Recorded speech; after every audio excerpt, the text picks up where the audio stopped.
Hello students, welcome to Solve Your Knowledge. இன்னைக்கு நம்ம பார்க்க போகிறது 12th standard மேக்ஸில் எக்ஸைஸ் 6.7ல் தேர்டு சம். நம்மளுக்கு 2 பாயிண்ட்டும் ஒரு parallel வெக்டாரும் கொடுத்துருக்காங்க. ஸோ இதை வச்சு இந்த பிளேனோட பேராமெட்ரிக் ஃபார்மும் கார்ட்டீசியன் ஃபார்மும் கேட்டிருக்காங்க. ஸோ ஃபஸ்ட்டு நம்மளுக்கு கொடுத்துருக்கதெல்லாம் நேம் பண்ணிக்கலாம். ஸோ 2 பாயிண்ட்டையும் நம்ம ஏ வெக்டார் பி வெக்டார் அப்படின்னு எடுத்துக்கலாம். ஸோ ஏ வெக்டாருங்கிறது 2i + 2j + k. அப்புறம் இதை பி வெக்டார்னு எடுத்துக்கலாம். So B vector equal to i - 2j + 3k. அப்புறம் இதுக்கு ஒரு பேரலல் வெக்டார் இருக்குதுன்னு சொல்லியிருக்காங்க. அந்த வெக்டார் இந்த 2 பாயிண்ட்டையும் கனெக்ட் பண்ணக்கூடிய ஒரு லைன் அப்படின்னு சொல்லியிருக்காங்க. ஸோ இதில் இருக்க ஒவ்வொரு பாயிண்ட்டுக்கும் நம்ம டிஃப்ரென்ஸ் கண்டுபிடிச்சாவே கிடச்சிரும். அதாவது -1 - 2 -3i 5 - 1 4j -8 -3 வந்து +3 ஆகும். So -8 + 3 -5k. ஸோ இதுதான் நம்மளுக்கு பேரலல் வெக்டார். ஸோ நம்மளுக்கு 2 பாயிண்ட் இருக்குது, பேரலல் வெக்டார் இருக்குது. ஸோ நம்மளுக்கு ஃபஸ்ட்டு என்ன கேட்டிருக்காங்க, பேராமெட்ரிக் ஃபார்ம் கேட்டிருக்காங்க. ஸோ பேராமெட்ரிக் ஃபார்முக்கு ஈக்குவேஷன் என்ன அப்படின்னா r vector = a vector + s b - a vector + tc vector. So இதுதான் பேராமெட்ரிக் ஃபார்மோட இது. So r vector = a vector value என்ன, 2i + 2j + k + s × b - a, அதாவது இது மைனஸ் இது. ஸோ 1 - 2 -1ன்னு வரும். அடுத்து -2 - 2 -4j கேப்னு வரும். 3 - 1 நம்மளுக்கு 2 அப்படின்னு வரும். ஸோ இதுதான் b - aயோட value. So plus t c vector கேட்டிருக்காங்க, அப்போ c அப்படி எழுதிக்கலாம். So -3i + 4j - 5k. So இதுதான் பேராமெட்ரிக் ஃபார்ம். அடுத்து நம்மளுக்கு என்ன கேட்டிருக்காங்க, கார்ட்டீசியன் ஃபார்ம். ஸோ கார்ட்டீசியன் ஃபார்மோட ஃபார்முலா என்ன அப்படின்னா x - x1 y - y1 z - z1.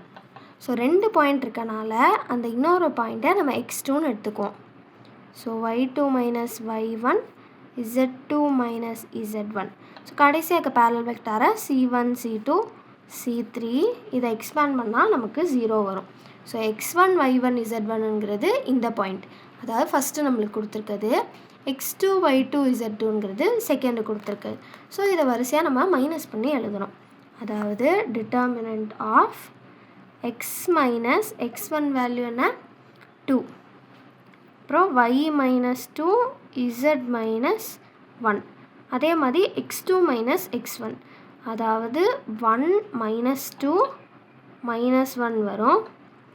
y2 - y1 -2 - 2 -4 வரும். 3 - 1 2 வரும். So c1 c2 c3 c1 c2 c3 value என்ன, இங்கே c-ஓடது. ஸோ -3 4 -5 இதை எக்ஸ்பேண்ட் பண்ணால் நம்மளுக்கு 0 வரும் அப்படின்னு சொல்கிறேன். ஸோ அப்போ x - 2 × -4 -5 வந்து 20 -4 2s are 8 minus y - 2 -1 -5 வந்து +5 ஆகும். -3 × 2 -6, அதனால் +6 வரும்.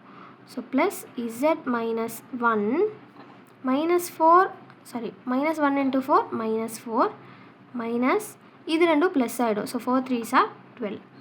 So equal to 0. அப்போ நம்மளுக்கு என்ன வரும், இது ரெண்டையும் இது பண்ணால் நம்மளுக்கு 12 வரும். ஸோ 12 × x - 2 மைனஸ் இது 11 வரும். ஸோ 11 × y - 2 ப்ளஸ், ஸோ இது வந்து நம்மளுக்கு -16 × z - 1 = 0 அப்படின்னு வரும். ஸோ நான் இதை எக்ஸ்பேண்ட் பண்ணேன்னா நம்மளுக்கு 12x - 24 -11y + 22 -16z + 16 = 0 அப்படின்னு வரும்.